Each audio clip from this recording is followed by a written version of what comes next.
खबर है यूपी के प्रतापगढ़ से, जहां पहलगाम में निर्दोष शहीदों को कैंडल जलाकर श्रद्धांजलि अर्पित करते प्रमोद तिवारी। जहां खबर है यूपी के प्रतापगढ़ से, जहां राज्यसभा में विपक्ष के उप नेता प्रमोद तिवारी ने मंगलवार को यहां चौक स्थित एकता पार्क में पहलगाम में आतंकवादी हमले में निर्दोष शहीद किए गए पर्यटकों को कैंडल जलाकर श्रद्धांजलि अर्पित की। वहीं उन्होंने अमर शहीद प्रधानमंत्री इंदिरा गांधी की प्रतिमा पर माल्यार्पण कर कार्यकर्ताओं व लोगों को राष्ट्रीय एकता एवं अखंडता व देश की सार्वभौमिक संप्रभुता की मजबूती को लेकर सामूहिक संकल्प दिलाया। इंदिरा चौक पर निर्देश भारतीय पर्यटकों की स्मृति में कैंडल जलाते राज्यसभा सदस्य प्रमोद तिवारी की आंखें नम उठी। यहाँ उन्होंने कहा कि आतंकवाद तथा दुश्मन के दांत खट्टे करने के लिए भारत को इंदिरा गांधी की पराक्रमी इतिहास को फिर बेझिझक दोहराना चाहिए। उन्होंने कहा है कि भारत पाकिस्तान संघर्ष विराम को लेकर अमेरिकी राष्ट्रपति के ताज़ा बयान ने देशवासियों के मन में संशय को गहरा कर दिया है। उन्होंने कहा है कि इंदिरा गांधी के अजय नेतृत्व में देश की जाबाज सेना ने दुनिया की बड़ी ताकतों से बेपरवाह होकर पाकिस्तान को करारा सबक सिखाया था। उन्होंने कहा है कि बेगुनाह पर्यटकों की जघन्य हत्या की दोषी आतंकवादियों का सरपरस्त बने दुश्मन देश को लौ महिला वीरांगना इंदिरा गांधी के कार्यकाल की देश चाहता है कि फिर धमक दिखे। देखिए प्रतापगढ़ से विशाल रावत की रिपोर्ट। पूरे रामपुर खास की तरफ से इंदिरा जी को श्रद्धांजलि देते हुए यही कहना चाहता हूँ, आज आप होती बहुत याद आ रही है। धन्यवाद, थैंक यू। हमने मना कर दिया था अमेरिका का आदेश लेने के लिए, और अमेरिका ने गुस्से में 7वां बेड़ा भेज दिया। हमने उसकी भी परवाह नहीं की। और आज अमेरिका आदेश दे रहा है युद्ध विराम का, सीज फायर का। किसी भारतवासी को नहीं मालूम था, भारत की सरकार को नहीं मालूम था। और अमेरिका कह रहा है कि मैंने दोनों देशों से कहा हम तुमसे व्यापार करेंगे, लड़ाई छोड़ो। बहुत सम्मान के विरुद्ध हमारी आत्मा करा उठी, और ये भारत की सेना की वीरता का सही मूल्यांकन भी नहीं। तो आज बस इंदिरा जी को याद करते हुए हम इतना ही कहना चाहते हैं, काश आज इंदिरा जी होती तो दुनिया का इतिहास नहीं, भूगोल बदल गया होता और आज आतंकवादियों को सही सजा मिल गई।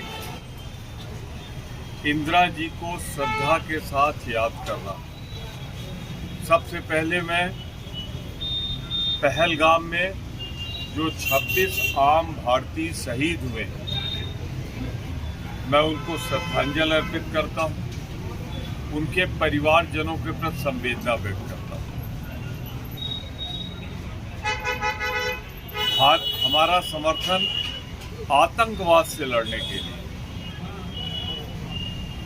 भारत की सेना के साथ था, है और रहेगा, क्योंकि आतंकवाद के लिए कोई जगह किसी समाज में, किसी दुनिया में नहीं।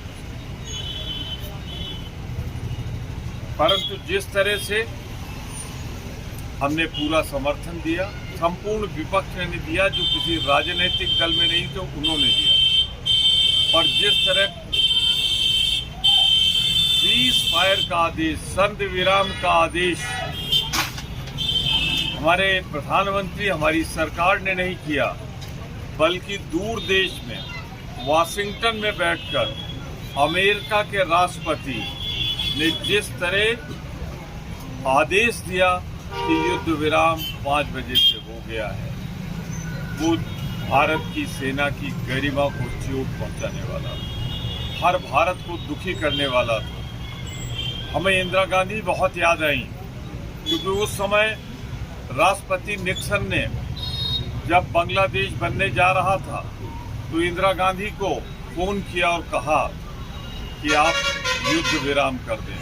इंदिरा गांधी ने कहा, यह सवाल हमारा नहीं है, सवाल है जो वहाँ चुनी हुई सरकार का है, उसको स्थापित करना है। और जब तक भारत की सेनाओं ने पूरे बांग्लादेश पर अपने कब्जे में नहीं ले लिया, शेख मुजीबुर रहमान के नेतृत्व में सरकार बनाने की घोषणा नहीं करवा दी, पाकिस्तान के दो टुकड़े करके बांग्लादेश का निर्माण करके उसे मान्यता नहीं दे दी, तब तक न भारत की सेना रुकी और न इंदिरा गांधी रुकी, उनके कदम आगे बढ़ते रहे। माता का हर नागरिक इंदिरा जी को श्रद्धा के साथ याद कर रहा है। सबसे पहले मैं पहलगाम में जो 26 आम भारतीय शहीद हुए, मैं उनको श्रद्धांजलि अर्पित करता हूं, उनके परिवारजनों के प्रति संवेदना व्यक्त करता हूं। आज हमारा समर्थन आतंकवाद से लड़ने के लिए भारत की सेना के साथ था, है और रहेगा, क्योंकि आतंकवाद के लिए कोई जगह किसी समाज में, किसी दुनिया में नहीं।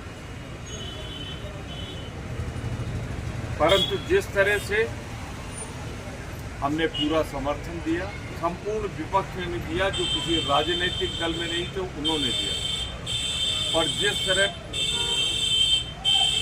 सीज फायर का आदेश, सर्द विराम का आदेश हमारे प्रधानमंत्री, हमारी सरकार ने नहीं किया, बल्कि दूर देश में वाशिंगटन में बैठकर अमेरिका के राष्ट्रपति ने जिस तरह आदेश दिया कि युद्ध विराम 5 बजे से हो गया है, वो भारत की सेना की गरिमा को चोट पहुंचाने वाला, हर भारत को दुखी करने वाला। हमें इंदिरा गांधी बहुत याद आई, क्योंकि उस समय राष्ट्रपति निक्सन ने जब बांग्लादेश बनने जा रहा था तो इंदिरा गांधी को फोन किया और कहा कि आप युद्ध विराम कर दें। इंदिरा गांधी ने कहा, यह सवाल हमारा नहीं है, सवाल है जो वहाँ चुनी हुई सरकार का है, उसको स्थापित करना है। और जब तक भारत की सेनाओं ने पूरे बांग्लादेश पर अपने कब्जे में नहीं ले लिया, शेख मुजीबुर रहमान के नेतृत्व में सरकार बनाने की घोषणा नहीं करवा दी, पाकिस्तान के दो टुकड़े करके बांग्लादेश का निर्माण करके उसे मान्यता नहीं दे दी, तब तक न भारत की सेना रुकी और न इंदिरा गांधी रुकी, उनके कदम आगे बढ़ते रहे। और आज उस समय हमने मना कर दिया था अमेरिका का आदेश देने के लिए, और अमेरिका ने गुस्से में 7वां बेड़ा भेज दिया, हमने उसकी भी परवाह नहीं। और आज अमेरिका आदेश दे रहा है युद्ध विराम का, सीज फायर का। किसी भारतवासी को नहीं मालूम था, भारत की सरकार को नहीं मालूम था, और अमेरिका कह रहा है कि मैंने दोनों देशों से कहा हम तुमसे व्यापार करेंगे, लड़ाई छोड़ो। सम्मान के विरुद्ध हमारी आत्मा करा उठी, और ये भारत की सेना की वीरता का सही मूल्यांकन भी नहीं। तो आज बस इंदिरा जी को याद करते हुए हम इतना ही कहना चाहते हैं, काश आज इंदिरा जी होती तो दुनिया का इतिहास नहीं, भूगोल बदल गया होता, और आज आतंकवादियों को सही सजा मिल गई। इंदिरा गांधी हमारे मैं इन शब्दों के साथ पूरे रामपुर खास की तरफ से इंदिरा जी को श्रद्धांजलि देते हुए यही कहना चाहता हूँ, आज आप बहुत याद आ रहे हैं।